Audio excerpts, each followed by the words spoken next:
باپ اور بیٹے اور روح القدس کے نام سے آمین۔ آئیں آج کی انجیل مقدس کو سننے کے لیے ہم اپنے آپ کو روحانی طور پر تیار کریں، اور آج ہم پاک صلیب کی سرفرازی کی عید منا رہے ہیں، وہ صلیب جس کے وسیلہ سے ہمیں نجات اور زندگی ملی۔ اور آج کی انجیل مقدس یوحنا کی انجیل، اس کا 3 باب اور اس کی آیات 16 اور 17 سنیں گے۔ کیونکہ خدا نے دنیا کو ایسا پیار کیا کہ اس نے اپنا اکلوتا بیٹا بخش دیا، تاکہ جو کوئی اس پر ایمان لائے ہلاک نہ ہو بلکہ ہمیشہ کی زندگی پائے۔ کیونکہ خدا نے بیٹے کو دنیا میں اس لیے نہیں بھیجا کہ دنیا پر فتویٰ دے، بلکہ اس لیے کہ دنیا اس کے وسیلہ سے نجات پائے۔ پاک صلیب کی سرفرازی کا جشن، جسے صلیب کی فتح کا جشن بھی کہا جاتا ہے، 3 تاریخی واقعات کی یاد مناتی ہے۔ پہلا 326 میں حقیقی صلیب کی دریافت، دوسرا 335 میں عوامی تعظیم کے لیے پاک صلیب کی پہلی بار سرفرازی اور اس کی بحالی، اور تیسرا 628 میں فارسیوں سے پاک صلیب کا واپس لیا جانا۔ آج کل یہ عید تمام مخلوقات پر مسیح کی صلیب کے لامحدود اثرات کے لیے بھی منائی جاتی ہے۔ 313 میں ملان کے حکم نامہ جاری ہونے سے رومی سلطنت میں مذہبی آزادی حاصل ہوئی۔ یہ مغرب میں رومی شہنشاہ قسطنطین اول اور مشرق میں لچینیس کے درمیان ایک باہمی معاہدہ تھا۔ اس حکم سے پہلے مسیحیوں نے پچھلے 2.5 صدیوں میں ریاستی سرپرستی میں مختلف ظلم و ستم سہے تھے۔ حکم نامے پر دستخط ہونے کے بعد 314 سے 324 تک قسطنطین اور لچینیس مسلسل تنازعات میں مبتلا رہے۔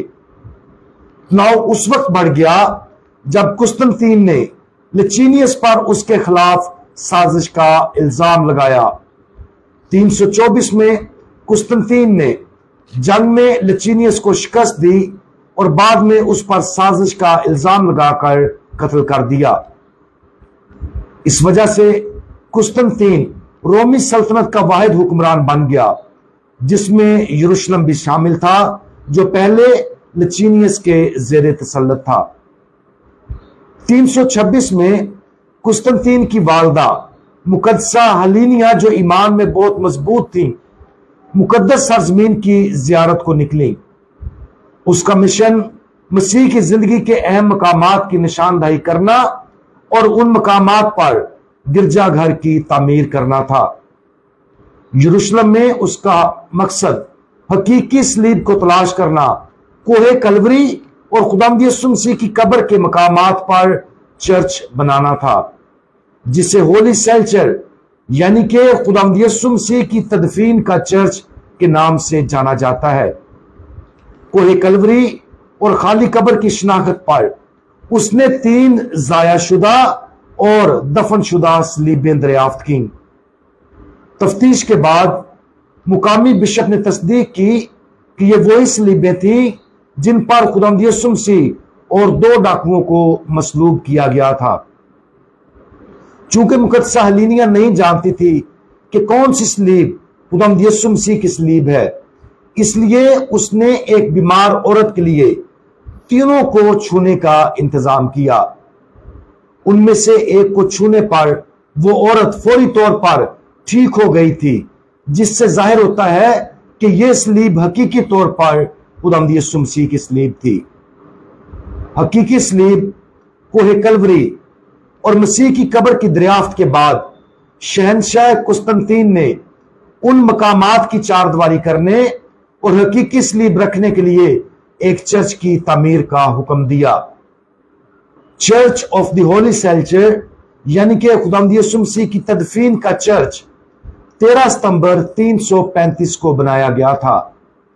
तारीख नवीस बताते हैं कि अगले दिन मसीह की सलीब को नए तमीर शुदा चर्च के बाहर लाया गया ताकि ईमानदार पाक सलीब की ताजीम कर सकें। इस तरह पाक सलीब की पहली नमाइश या सरफराजी 14 सितंबर 335 को हुई होगी। अगली 3 सदियों तक चूंकि लतूरियाई इबादत की तकरीबात को बड़े पैमाने पर मरकजियत नहीं दी गई थी, इसलिए पाक सलीब की सरफराजी की ईद मुमकिन तौर पर यरूशलेम में हर साल मनाई जाती थी और दीगर जगहों पर मुख्तलिफ मौका पर मनाई जाती थी। 614 में फारसियों ने यरूशलेम पर हमला किया और ट्राफी के तौर पर हकीकी सलीब को अपने साथ ले गए। फारसी बुनियादी तौर पर जरशश्त के कदीम मजहब के पैरोकार थे। पाक सलीब को उनके कब्जे में रहने देने की इजाजत देना तौहीन आमेज समझा जाता था। 8 साल बाद 622 में मशरकी रोमी शहनशाह हरिक्लेस ने यरूशलेम पर कब्जा हासिल करने के लिए और हकीकी सलीब को हासिल करने के लिए फौजी मुहिम शुरू की। आखिरकार 628 में उसने फतेह हासिल की और अगले ही साल शहनशाह हरकुलस हकीकी सलीब के साथ यरूशलेम में दाखिल हुआ। उसे चर्च ऑफ द होली सेल्चर यानी कि खुदावंद यीशु मसीह की तदफीन के चर्च में बहाल किया गया। इसके बाद से पाक सलीब की ईद कलीसिया के लिए एक आलमगीर जश्न बन गया जो रोम से शुरू हुआ और उसके बाद पूरी सल्तनत में फैल गया और तब से हर साल 14 सितंबर को इस ईद को मनाया जाता है। अगरचे हम आज इन तीनों तारीखी वाकयात की याद मनाते हैं, लेकिन हमारे जश्न का मरकज सलीब की जिस्मानी लकड़ी या वो मुकद्दस मकामात नहीं है जहां खुदावंद यीशु मसीह फौत हुए और दफन हुए। हमारी बुनियादी तवज्जो खुदा के बेटे की बेलोस और कामिल कुर्बानी के जरिए जाहिर होने वाली लामहदूद मोहब्बत है और उसके नतीजे में दुनिया पर नाज़िल होने वाली लामहदूद रहमत है। मसीह के मसलूब होने से पहले सलीब खुद अजियत और मौत का एक जालमाना हथियार था, लेकिन हकीकत यह है कि अब यह सलीब खुदा की कामिल मोहब्बत की इलामत है जिसके जरिए खुदा अपनी मोहब्बत को मजीद बढ़ाता है और अपनी लामहदूद ताकत को जाहिर करता है कि वो कैसे बदतरीन को बदतरीन में, मौत को जिंदगी में और जुल्म के सबसे बड़े अमल को रहमत के सबसे बड़े अमल में तब्दील करता और पाक सलीब के जरिए अपनी रहमत हमेशा दुनिया पर नाज़िल करता है। मसीह की सलीब को हम में से हर एक के अंदर दाखिल होना चाहिए, हमें तब्दील करना और हमें नया बनाना चाहिए। ये उस वक्त हो सकता है जब हम खुद को उस बेलोस कुर्बानी से बहते हुए खुदा की लामहदूद रहमत के लिए खोल देते हैं। ये उस वक्त भी होता है जब हम अपने हर दुख, नाइंसाफी, सलीबों, मुश्किलात और अपनी जिंदगी के इंतहाई नापसंदा पहलुओं को मसीह की निजात में शरीक होने देते हैं। हम ऐसा उस वक्त करते हैं जब हम खुदावंद यीशु मसीह के दुखों में शरीक होने के लिए उनके हुक्मों को कबूल करते हैं, उन्हें अपने साथ जोड़ते हैं और उसे हमारे जरिए अच्छे फलों की कसरत की इजाजत देते हैं। अगर कोई मेरे पीछे आना चाहे तो वो खुद इनकारी करे और अपनी सलीब उठाए और मेरे पीछे हो ले, क्योंकि जो कोई अपनी जान बचाना चाहे वो उसे खोएगा और जो कोई मेरी खातिर अपनी जान खोएगा वो उसे बचाएगा। क्योंकि आदमी को क्या फायदा है अगर तमाम दुनिया हासिल करे मगर अपनी जान का नुकसान उठाए, या आदमी अपनी जान के बदले में क्या देगा।